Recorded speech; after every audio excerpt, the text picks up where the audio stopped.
महाराज जी दो प्रकार के वक्ता होते हैं, दो प्रकार के वक्ता होते हैं, दो प्रकार के श्रोता होते हैं। और जब वक्ता और श्रोता दोनों समान होते हैं तब कथा का आनंद आता है। अब जान लीजिए कैसे कैसे वक्ता कैसे कैसे श्रोता होता है। एक वक्ता होते हैं धनार्थी और एक वक्ता होते हैं कृष्णार्थी। एक वक्ता होते हैं धनार्थी और एक वक्ता होते हैं कृष्णार्थी। धनार्थी वक्ता का क्या तात्पर्य है? धनार्थी वक्ता का तात्पर्य है कि जब वह कथा सुनाते हैं तो उनके मन में यही संकल्प होता है कि धन आवे, धन की कामना लेकर के कथा को सुनाते हैं। और एक वक्ता होते हैं कृष्णार्थी, वह जब कथा सुनाते हैं तो उनके मन में यही संकल्प होता है कि इस कथा को सुनने के बाद या सुनाने के बाद हमें भगवान श्री कृष्ण की ही प्राप्ति हो। और उसी प्रकार श्रोता भी दो प्रकार के होते हैं। एक श्रोता होते हैं कि जब वह कथा को सुनते हैं तो वह यही चाहते हैं कि इस कथा को सुने तो इस कथा से धन की ही वर्षा हो, तो वह धनार्थी श्रोता है। और एक श्रोता होते हैं कि वह जब कथा को सुनने बैठते हैं तो मन में संकल्प यही लेकर के बैठते हैं कि हम कथा सुन रहे हैं तो इस कथा के बदले में हमें धन नहीं, हमें भगवान की ही कामना चाहिए। तो आप बताइए आपको कैसा वक्ता और कैसा श्रोता बनना है, धनार्थी या कृष्णार्थी? धन कमाने के अनेक साधन है महाराज, धन कमाने के अनेक साधन हैं। आप कोई बिजनेस करिए, कोई नौकरी करिए, उससे आप धन इकट्ठा कर सकते हैं, परंतु भगवान को प्राप्त करने के अनेक साधन नहीं है। भगवान को प्राप्त करने के ये कथा ही साधन है, कथा सत्संग ही भगवान को प्राप्त करने के लिए साधन है। इसलिए कथा कहें और कथा सुने तो मन में यही संकल्प लेकर के सुने, इस कथा को कहने और सुनने से हमें भगवान की ही प्राप्ति हो। हमें किसकी प्राप्ति हो? भगवान की ही प्राप्ति हो। कथा बनी ही इसीलिए है कि कथा को कहने और सुनने वाले से भगवान की प्राप्ति हो। इसीलिए यहाँ पे जब अगस्त ऋषि कथा सुनाते हैं तो कथा सुनाने के बाद भगवान शंकर से दक्षिणा के रूप में धन नहीं मांगते हैं कि हमें इतना धन चाहिए, वह मांगते हैं कि हमें कथा सुनाए हैं तो कथा सुनाने के बाद हमारी दक्षिणा क्या होगी कि हे शंकर भगवान आप हमें राम जी की भक्ति प्रदान करिए, क्योंकि धन तो आता जाता रहेगा।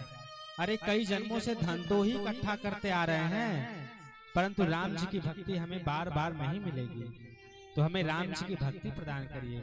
और शंकर भगवान राम जी की भक्ति प्रदान करके और फिर कैलाश पर्वत की ओर चले जाते हैं। और जब कथा सुन करके कैलाश पर्वत की ओर जाते हैं तो मन में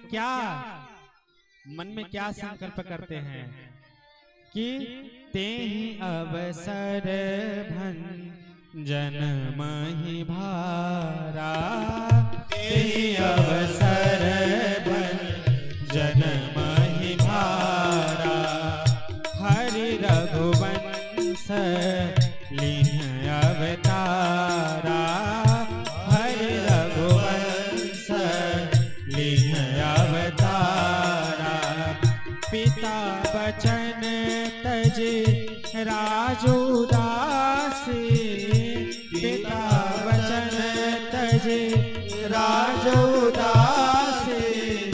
दंडक वन विचरत अविनाशी, दंडक वन विचरत अविनाशी, दंडक वन विचरत अविनाशी। शंकर भगवान श्रोता हैं और अगस्त ऋषि वक्ता हैं। वक्ता और श्रोता का अर्थ जानते हैं क्या है? वक्ता यानी जो कथा कहे उसको वक्ता कहते हैं, और आप सब कथा सुन रहे हैं तो यानी श्रोता हैं। तो सुनने वाले को श्रोता कहते हैं, कहने वाले को वक्ता कहते हैं। तो जो कह रहा है उसके मन में भी यही होना चाहिए कि कथा कह रहे हैं तो कथा के बदले में भगवान की प्राप्ति हो, और सुनने वाले के मन में भी यही होना चाहिए कि सुन रहे हैं तो भगवान की प्राप्ति हो। तो अगस्त ऋषि तो कथा कह के भगवान की भक्ति प्राप्त कर लिए, और शंकर भगवान श्रोता हैं। शंकर भगवान भी जब कथा सुने तो जब रास्ते में जा रहे हैं तो विचार क्या कर रहे हैं कि कथा सुन करके ये कान तो धन्य हो गए, और जिनकी कथा सुने हैं यदि उनका दर्शन हो जाए तो कान के साथ साथ ये आंख भी धन्य हो जाएगा। एक बार की बात है, एक संत किसी गांव में कथा सुनाने गए, और जब कथा सुनाने गए, किसकी कथा? भागवत जी की कथा चल रही थी। 7 दिनों तक भागवत जी की कथा सुनाए, श्रीमद् भागवत महापुराण की। और 7 दिन तक भागवत कथा सुनाने के बाद अंत में वह श्रोताओं से पूछे कि बताइए कोई प्रश्न हो तो हमसे पूछ लीजिए। सभी श्रोता बोले नहीं महाराज, प्रश्न क्या करना है, आप बड़ी सुंदर कथा सुनाए, कथा सुन के मन पवित्र हो गया, बस हो गया। और जब वह महात्मन जो वक्ता थे वह कथा सुना करके जब जा रहे थे, तो एक छोटी सी बालिका उन महात्मा को पीछे से पकड़ती है।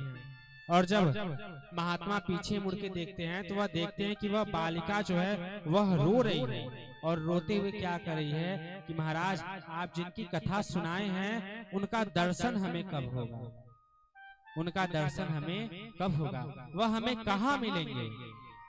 तो जो महाराज थे वह बोले, यह तो आज तक हमारे भी मन में नहीं आया कि हम इतने दिन से जिनकी कथा सुना रहे हैं उनका दर्शन हमें कब होगा, परंतु धन्य हो तुम कि तुमने केवल 7 दिनों तक कथा सुनी और तुम्हारे मन में यह आ गया कि हम जिसकी कथा सुन रहे हैं उनका दर्शन कब होगा।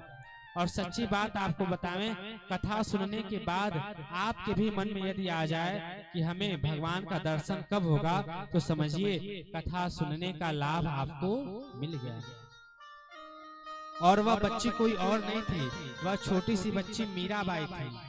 और फिर वह संत मीराबाई को भगवान श्री कृष्ण की मूर्ति प्रदान करके चले जाते हैं, वही मीराबाई थी। बोले श्री मीरा महारानी की जय।